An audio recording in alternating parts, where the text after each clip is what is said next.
Dear brothers and sisters in the Lord, ప్రభునందు ప్రియమైన సహోదరి సహోదరులారా, today's verse for our meditation is taken from the book of Joshua chapter 3 verse 7. ఈరోజు మన ధ్యానం కొరకు యెహోషువ గ్రంథము 3వ అధ్యాయం 7వ వచనం నుండి తీసుకొనబడింది. This day will I begin to magnify thee in the sight of all. నేడు వారి కనుల ఎదుట నిన్ను గొప్ప చేయ మొదలుపెట్టెదను.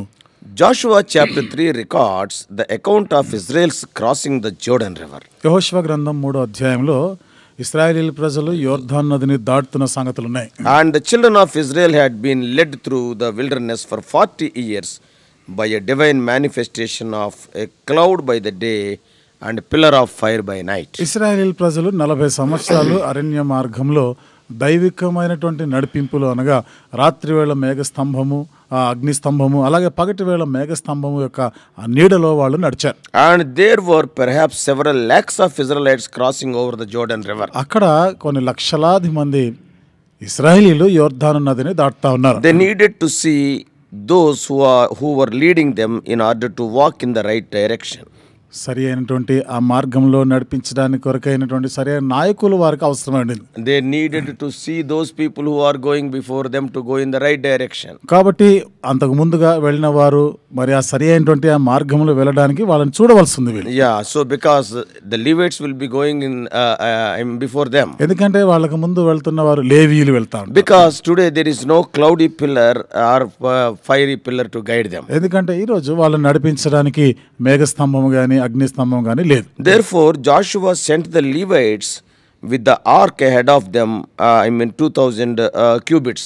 కాబట్టి యెహోషువ ఇప్పుడు లేవీయులని అనగా మందసము మోస్తూ ఆ లేవీయులు ముందుకు వెళ్ళవలసిందిగా వాళ్ళకి ఆజ్ఞాపించారు. Yeah, the distance is around 2000 cubits. మరి ఆ 2000 మూరల దూరం ఉంటుంది అది. And they were now to be led by faith in the word and the law of God. ఇప్పుడు వారు విశ్వాసం ద్వారా దేవుని యొక్క ధర్మశాస్త్రం ద్వారా వారు ఇప్పుడు నడిపించబడాలి. So Joshua rose early in the morning. ఇప్పుడు యెహోషువ వేకువజామున లేచినాడు. And they removed from Shittim. వారు షిత్తీము నుండి బయలుదేరినారు. And they came to the Jordan. యోర్దానుకు వచ్చారు. And he and all the children of Israel. ఆయన ఇశ్రాయేల్ ప్రజలందరూ వచ్చారు అక్కడికి. So now they lodged there before they passed over Jordan. They stood there. ఇప్పుడు వారు ఆ యోర్దాను దాటక ముందు అక్కడ వాళ్ళు ఆగినారు.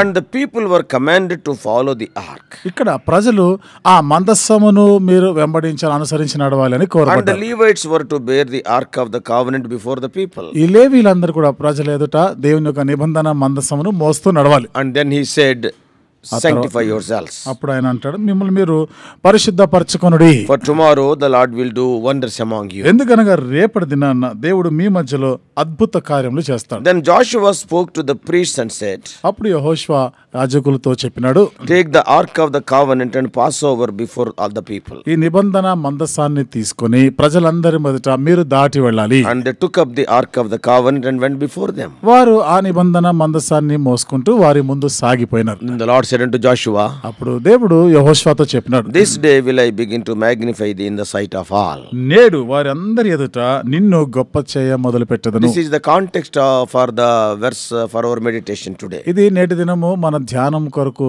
సందర్భ వచనం.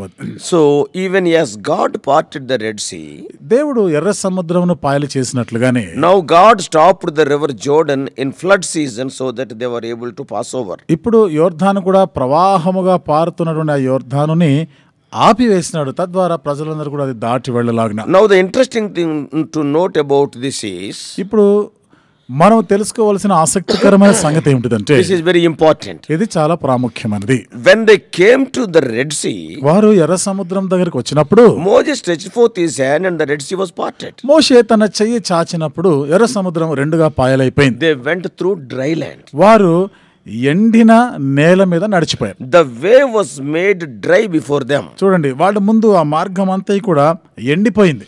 Easily they walked through the Red Sea. వారెంతో సులువుగా ఎర్ర సముద్రమును దాటి వెళ్ళిపోయినారు. Yeah, when both the sides the water is standing, if suppose the way is clear, they can go. ఇరువైపులా నీళ్లు అలాగా నిలిచిపోయి ఉండగా ఆ మధ్యలో ఉన్న మార్గం అంతా కూడా ఎండిపోయినట్లు వారు ప్రయాణానికి అది ఎంత చక్కగా ఉన్నప్పుడు వారు సునాయాసంగా సాగిపోయినారు. But with Jordan river it is not like that. కానీ ఇప్పుడు యోర్దాను నది దగ్గరకు వచ్చినప్పుడు పరిస్థితి అట్లా లేదు. Now the Lord is testing their faith. ఇప్పుడు దేవుడు ఇక్కడ వారి విశ్వాసాన్ని He పరీక్షిస్తున్నాడు. was developing their faith. వారికి విశ్వాసాన్ని పెంచుతున్నాడు ఆయన. God let the priests get their feet wet. ఇక్కడ దేవుడు యాజకుల యొక్క కాళ్ళు నీటిని తాకాలి అని కోరినారు. Walking right into the edge of the river, getting their feet in the water. వారు యోర్దాను ఆ నది గట్టు దగ్గరికి వెళ్ళాలి, వారి కాళ్ళు యోర్దాను నీళ్ళని తాకాలి. And stepping out now really in faith is a great thing. ఇప్పుడు విశ్వాసంతో అడుగు వేయడం అనేది నిజంగా గొప్ప సంగతి. That was not easy. అది అంత సులువైనది కాదు. I imagine that even Joshua himself had some anxious moments. నేను అనుకుంటా యెహోషువ సైతము ఎంతో కంగారు పడి ఉంటాడు అక్కడ, Yes, ఎంతో he ఆందోళనకరమైన పరిస్థితితో Yes, ఉన్నాడు. he saw those priests started putting their feet in the river waters. యాజకులు వారి కాళ్ళు యోర్దాను నదిలో మోపుతుండగా What this fact teaches us? ఈ సత్యం మనకేం బోధిస్తుంది? Yeah, this is coming into the new relationship with God. ఇది దేవునితో ఒక నూతన సంబంధంలోనికి రావడం. That relationship was with faith. ఆ సంబంధము విశ్వాస సహితమైనది. This is very important to us to develop full relationship with God through faith. అది దేవునితో విశ్వాసం ద్వారా సంపూర్ణమైనటువంటి సంబంధాన్ని ఏర్పరచుకునే దాని గురించి In the case of Red Sea, ఎర్ర సముద్రం విషయంలో before they stepped in, they saw the Red Sea parted. వారు అడుగు పెట్టక మునిపే ఎర్ర సముద్రం రెండుగా పాయలైపోయి ఉంది అప్పటికే. But now God is letting them take one step further. ఇప్పుడు దేవుడు అంటాడు మరొక అడుగు వేయమంటాడు ముందుకి. What he is saying? ఏమంటున్నాడు? Go ahead and step out before you see any evidence, before you see any signs. Go ahead and step out in faith. మీరు ఏ సూచనలైనా కానీ ఏదైనా చూడక ముందు విశ్వాసం ద్వారా మీరు వెళ్ళి ముందు అడుగు పెట్టమంటాడు. Get your feet wet.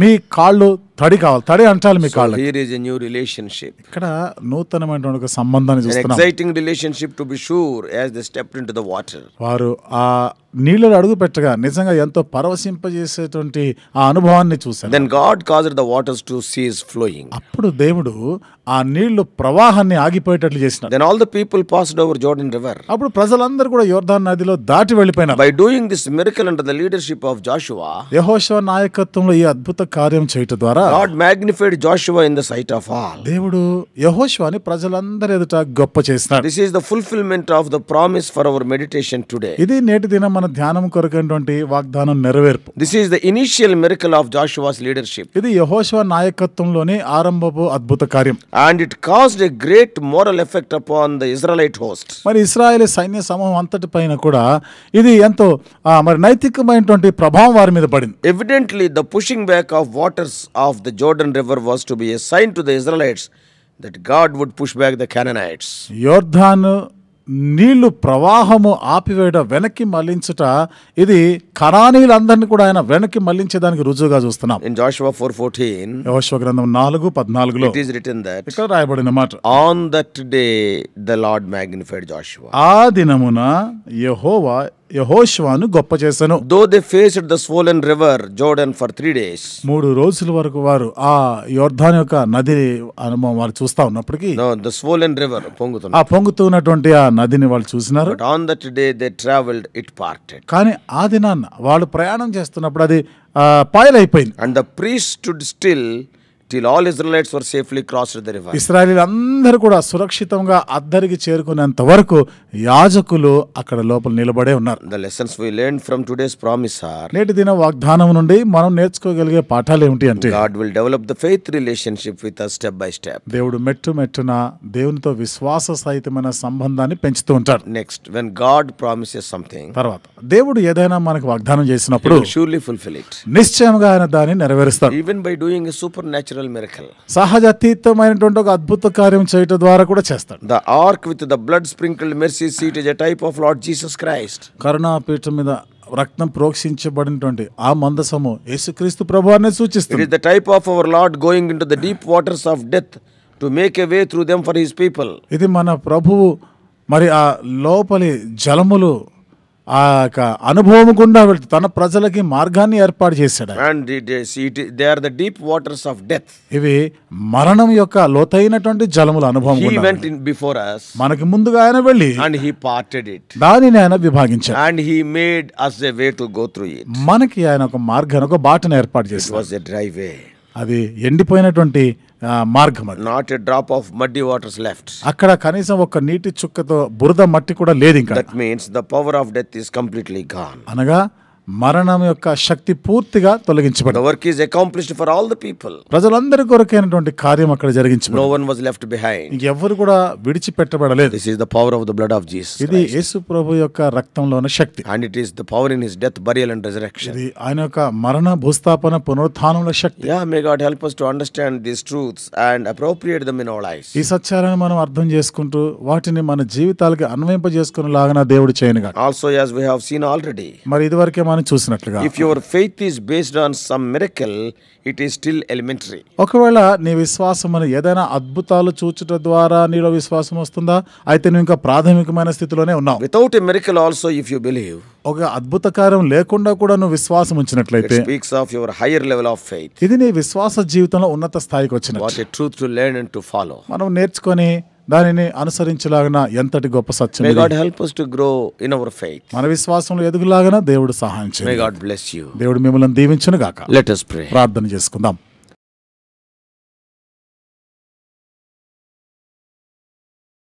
Loving Heavenly Father, ప్రేమగల మా పరలోకపు తండ్రి, from every deed that has taken place in the lives of thy people in the Old Testament, we can learn beautiful lessons. పాత నిబంధనలో నీ ప్రజల జీవితంలో జరిగించబడిన ప్రతి కార్యాన్ని బట్టి క్రొత్త నిబంధనలో మేము ప్రభా ఎన్నో పాఠాలు నేర్చుకోగలం. In the case of Red Sea, Moses stretched forth his hand and the sea was divided. ఎర్ర సముద్రం విషయానికి వస్తే మోషే చేయి చాపినప్పుడు సముద్రం రెండుగా విభాగించబడింది. Before the people, dry land was there. ప్రజలు వెళ్ళక ముందే అక్కడ ఆ నేల ఎండిపోయినట్టుగా ఉంది. They walked through. వాళ్ళు నడిచి వెళ్ళిపోయినారు. But in the case of Jordan, అది యొర్దాను మాటకు వస్తే when they stepped into the waters, that way is not dried up. వారు నీళ్లలో అడుగు పెట్టిన తర్వాతనే ప్రభా మరి అప్పటికే ఆ మార్గము ఇంకా ఎండిపోలేదు, ఆ నీళ్లు That ఎండిపోలేదు. needs great faith. దీనికి గొప్ప విశ్వాసమే అవసరం. Oh, that is their desire so that we may grow in our faith life. ఓ ప్రభా, అదే కదా ఆశ, ఆయన విశ్వాసంలో మేము ఎదగాలన్నది. Today many of us, oh Lord, we are depending on miracles. ఈరోజు చాలా మంది, మాలో చాలా మంది మేము అద్భుతాలు, ఆశ్చర్యక్రియలపైనే ఆధారపడుతున్నాం. Lord, if you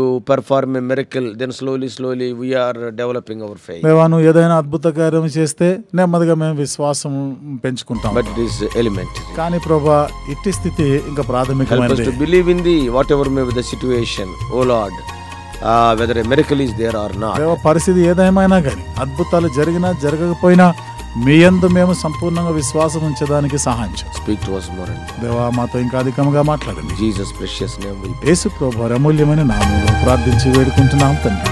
Amen.